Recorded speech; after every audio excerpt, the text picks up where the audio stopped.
Mirasee.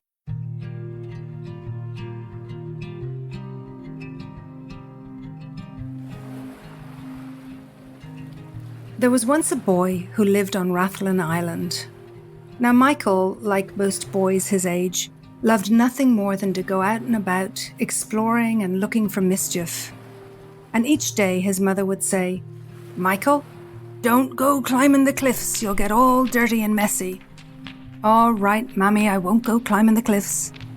"And Michael, don't go splashing about in the sea and coming back all wet and sandy." "All right, Mammy, I won't go down to the sea." "And Michael," she'd say, "whatever you do, don't go near the hawthorn tree. You know what they say about the hawthorn tree." Well, on this day, Michael set out with a little bucket. He was off to pick blackberries. Just before he got to where the blackberry bushes were, didn't he see the cliffs? He thought to himself, "Well, no one will know. I'll have a little climb." So he climbed up high and he got dirty and scratched and his trousers were even a little torn. But he had a great old time. Then he went down to where he had left the bucket and set off on his way to pick blackberries. But just then, didn't he see the path that led to the beach? He looked over his shoulder. "Sure, no one will know. I'll have a little swim." Michael went down the path that led to the beach and he splashed around and got all sandy and wet, but he loved it. Then he remembered the blackberries. He went back to the path and continued along until he came to the place with all the blackberry bushes. Michael started to pick the blackberries. He reached into the back of the bushes through all the branches and the thorns so he could pick the biggest ones. Some ended up in the bucket, and many he stuffed in his mouth until the juice ran down his chin, like blood. Just then, out of the corner of his eye, he noticed the hawthorn tree. And though he knew better, well, it was like a magnet. He couldn't help himself. He went towards the tree, put down his bucket, and no sooner had he put one hand on a branch and one foot on the root of the tree, didn't the tree open right up, and he fell forward and fell down and down until he found himself into a huge cave. And it was full of little people.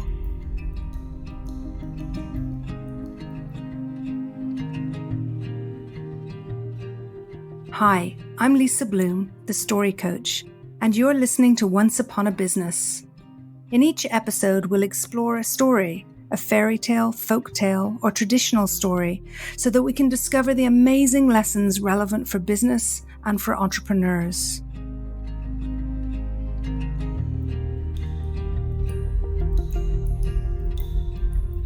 The little people in the huge cave that Michael found were all very busy.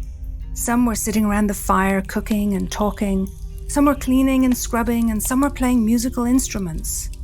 But as soon as they saw Michael, they stopped what they were doing and looked at him. "I'm so sorry," Michael said. I didn't mean to fall into your house. I'll be off now. My mammy is waiting for me." And the little people looked at him and they said, "Michael, you're not going anywhere." And then the little people began to pick up cloths and bowls, and they came towards him and they climbed up all over him and they started to clean him. They scrubbed his skin and sewed up his torn trousers, and they kept cleaning and scrubbing him all over. A few even cleaned inside his ears and up his nose. He'd never been so clean. And it took a very long time. Like most boys his age, it was not long before he got hungry. And no sooner had the thought of food entered his mind, a few little people came towards him with a huge tray of food. "Go on, have something to eat," they said. But Michael was no fool, and everyone knows that if you eat fairy food, you'll never get out alive. "Oh, that's fine," he said. "I'll be off home for my dinner now. My mammy is waiting." And they just replied, "Oh, Michael, you're not going anywhere." And they kept on cleaning and scrubbing and scrubbing and cleaning. Just then, Michael noticed at the far end of the cave, there was a tiny little door. And Michael thought, if these are fairy people, and this is a fairy place, then if I go over to that little door, I'll get smaller, or it'll get bigger, and I'll be able to get out and go away from this place. Meanwhile, back at the cottage, Michael's mother was beginning to get very worried. It wasn't like Michael to stay out quite this long. She walked outside and looked up the road and looked down the road and said, "Michael!" But there was no sound. She walked back inside the cottage and sat down by the fire, wringing her hands, so worried. It was getting late, and it was time for their tea. Then she went outside again and looked up the road, and she looked down the road and shouted, "Michael!" Still no sound. This time she couldn't even sit down. She was pacing back and forth. It was getting dark and still no sign of him. She took her lamp and walked outside and looked up the road, and she looked down the road and she said, "Michael, Michael."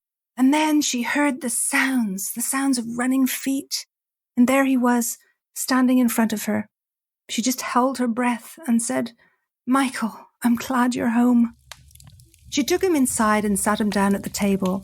She gave him food, and he ate as if he hadn't eaten in days. She didn't say a word. She didn't ask him where he'd been or what he'd done. When he finished eating, she took him inside to the bedroom, and she tucked him in nice and snug with the blanket tucked right under his chin, his little hands peeking out above the blanket. She didn't say a word. She didn't ask anything. But for Michael, the story was bubbling inside him, and he couldn't hold it in a moment longer. "Mammy, Mammy, I'm so sorry. I went climbing on the cliffs. And just like you said, I got dirty and messy. I'm really sorry, Mammy. I won't do it again." "That's all right, Michael." "But that's not all, Mammy. I went down to the sea and I splashed around and I got wet and sandy, Mammy. I'm really sorry. I won't do it again." "That's all right, Michael," she said. "But, Mammy, I didn't tell you the worst of it. Mammy, I went to the hawthorn tree, and Mammy, as soon as I touched it, didn't it open up? The whole tree opened and swallowed me, Mammy, and I found myself in a huge cave, and it was full of little people. I think they were fairy people. It's true what they say, Mammy. And it was like they knew me, they knew my name, and they started to clean me, Mammy, all over me. They just kept cleaning me." And all the while, as he was talking, she couldn't take her eyes off the little finger on his left hand. "Mammy, they offered me food, but I remembered what you told me, never to eat fairy food, so I didn't. And Mammy, then I saw a door, and I ran towards it, and it got bigger, and I escaped, and I ran straight home to you, Mammy. I'm so sorry. I'll never do that again." And all the while, she couldn't take her eyes off the little finger on his left hand. Well, she gave him a kiss, and she wished him good night, and she went to the fireplace, sat down, and began to cry. She was crying with relief because her son had come home, because she had got him back. You see, what she knew was that the fairy people were trying to clean his whole world off of him, and if they had managed to do so, he would never have been able to come back home. And what she saw on that little finger on his left hand, lodged deep in his nail, was a thorn from the blackberry bush. The fairies had missed it, and if they had seen it and had taken it out, that was it. His entire world would be gone, and she would never have seen him again. From that day on, Michael's mother never told him again not to go to the places that he would get dirty and messy. And when he would come home like most children his age, scruffy and full of mud, she'd be very happy. And from that day on, Michael never went near the hawthorn tree again.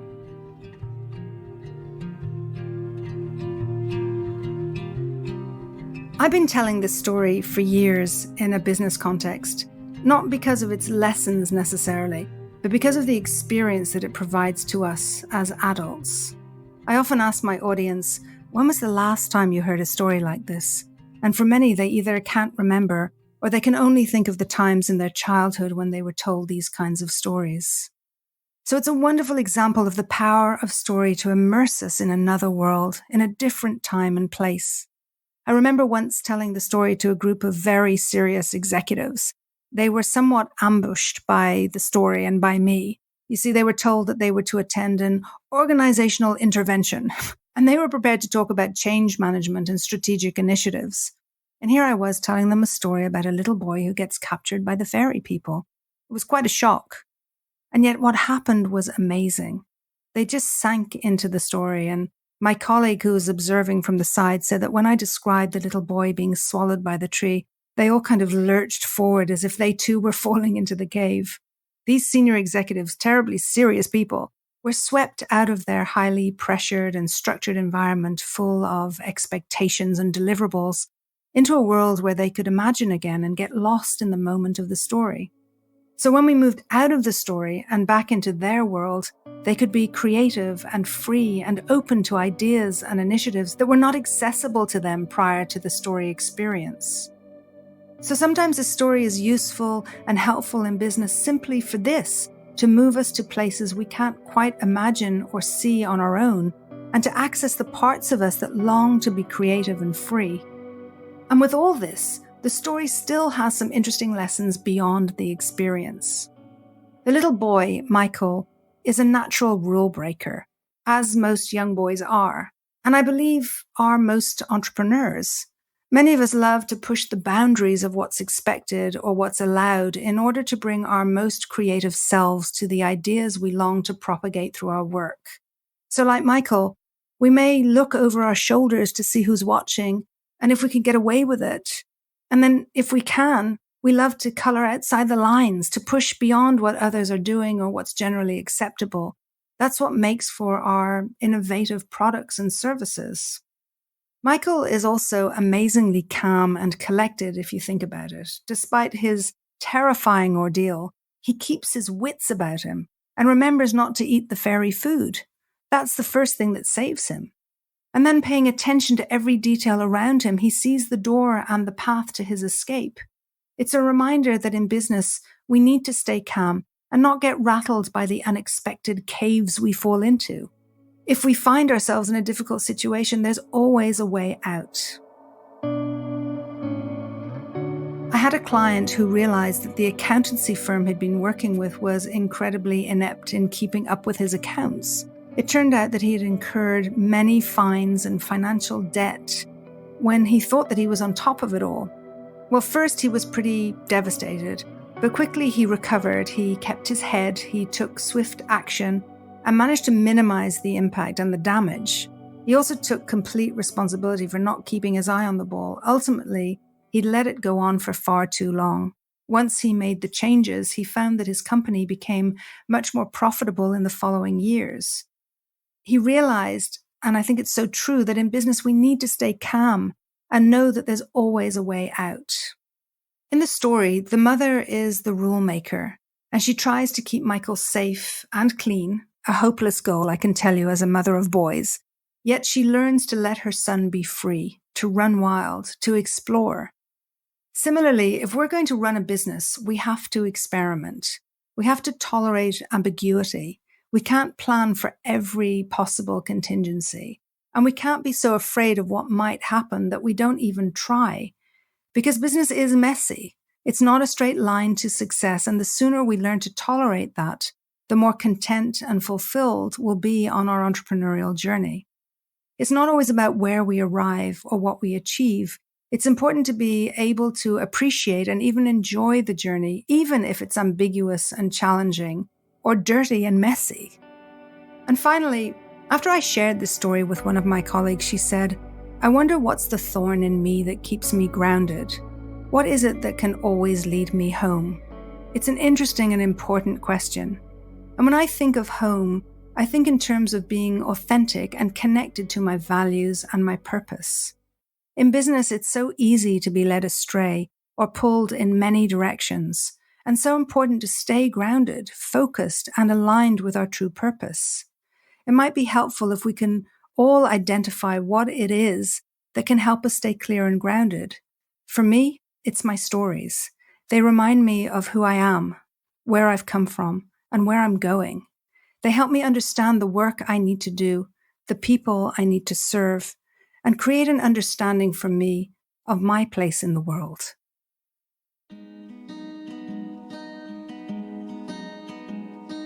I'm Lisa Bloom, and you've been listening to Once Upon a Business. You can find out more about me at story-coach.com. That's story-coach.com. Once Upon a Business is part of the Mirasee FM podcast network, which also includes such shows as Just Between Coaches and Course Lab. This episode of Once Upon a Business was produced by Cynthia Lamb. Jeff Govertson and Melissa Deal assembled the episode. Danny Inney is our executive producer. Post-production was by Post Office Sound. To catch the episodes that are coming up on Once Upon a Business, please follow us on Apple Podcasts, Spotify, or wherever you're listening right now. And in the words of Maureen Potter from the Gaiety Theatre way back in my childhood, she'd say, "If you liked the show, tell your friends, and if you didn't, keep your breath to cool your porridge." So if you did like this show, please leave us a starred review. It really does help us out. Thank you. We'll see you next time.